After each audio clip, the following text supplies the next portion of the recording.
Hello friends, welcome back to my channel life with Prithika. இன்றைக்கி உங்களோட என்ன ஷார்ட்ஸு ஷேர் பண்ணுறேன் அப்படின்னு பார்த்தீங்கன்னா, ஈஸியாக ஒரு 10 மினிட்ஸில் எப்படி வீட்டில் இருக்க இன்க்ரீடியன்ட்லாம் வச்சு ஒரு பருப்பு பாயசம் பண்ணலாம் அப்படின்னு சொல்லிட்டு தான் இந்த ஷார்ட்ஸில் நான் உங்களுக்கு சொல்ல போகிறேன். ஸோ வீடியோவை ஸ்கிப் பண்ணாமல் ஃபுல்லாக பாருங்கள் ஃப்ரெண்ட்ஸ். இப்போது நம்ம வீடியோக்குள்ளே போகலாம். ஃபர்ஸ்ட் பார்த்துட்டிங்கன்னா, பருப்பு இருக்கும்ல, அதாவது பாசி பருப்புன்னு சொல்லுவாங்க. அந்த பருப்பை வந்துட்டு 1½ கிளாஸ் நான் எடுத்துக்கிட்டேன். அதை நல்லா ட்ரை ரோஸ்ட் பண்ணிடணும் ஃபர்ஸ்ட்டு. அது நல்லா ட்ரை ரோஸ்ட் ஆனதுக்கப்புறமா வாஷ் பண்ணிவிட்டு குக்கரில் நாங்கள் ஒரு 3 விசில் விட்டுருந்தோம். சில பருப்பெல்லாம் ரொம்ப ஹார்டாக இருந்துச்சுன்னா ஒரு 4 விசில் கூட விட்டுக்கலாம், 4-5 விசில் கூட விட்டுக்கலாம்.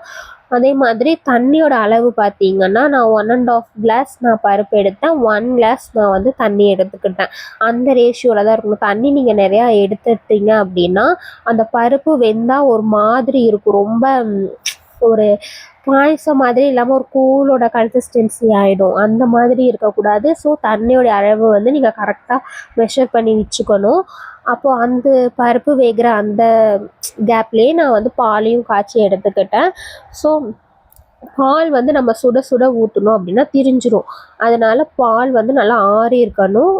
அந்த கேப்பில் பார்த்தீங்கன்னா பருப்பெல்லாம் நல்லா வெந்துருச்சு. நீங்கள் ஓப்பன் பண்ணும்போது வேகாத மாதிரி தான் இருக்கும். அது ஒரு மிக்ஸ் கொடுத்தீங்கன்னா இந்த மாதிரி கன்சிஸ்டன்சிக்கு மாறிடும். அதுக்கப்புறம் நீங்கள் வந்துட்டு வெல்லம் ஆட் பண்ணலாம். மண்டை வெல்லம் அன்றைக்கி நாங்கள் ஆட் பண்ணியிருந்தோம். அது வந்து நான் கரைச்சிட்டு வர அந்த கேப்பில் அம்மா பார்த்திங்கன்னா அந்த காய்ச்சி ஆற வச்ச பால் அதையும் ஆட் பண்ணி நல்லா மிக்ஸ் பண்ணிட்டு இருந்தாங்க.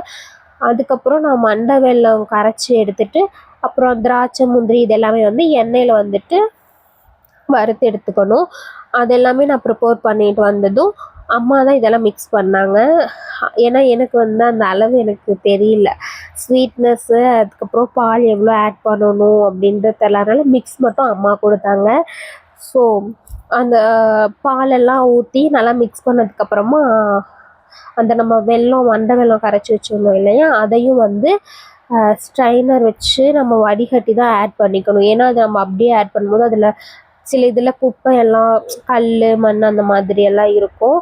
ஸோ அதெல்லாம் இல்லாத மாதிரி ஸ்ட்ரைன் பண்ணி எடுத்துக்கணும். அதுக்கப்புறம் ஸ்வீட்னஸ் பார்த்துட்டு பத்தலைனா கூட செகண்ட் டைம் ஆட் பண்ணிக்கலாம். அதனால நீங்கள் கரெக்டாக ஃபர்ஸ்ட்டு கொஞ்சம் ஆட் பண்ணி பாருங்கள். அதுக்கப்புறம் பத்தலைன்னா ஆட் பண்ணி ஒரு மிக்ஸ் பண்ணிவிட்டு அதுக்கப்புறம் ஏலக்காய் வந்து நாங்கள் போடுறதுக்கு நான் மறந்துட்டேன்.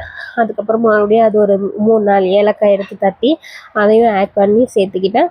ஸோ இது பார்த்திங்கன்னா கரெக்டாக சூப்பராக இருந்துச்சு ஃப்ரெண்ட்ஸ். எல்லாமே டேஸ்ட்டு சூப்பராக இருந்துச்சு. நீங்களும் மறக்காமல் ட்ரை பண்ணி பாருங்கள்.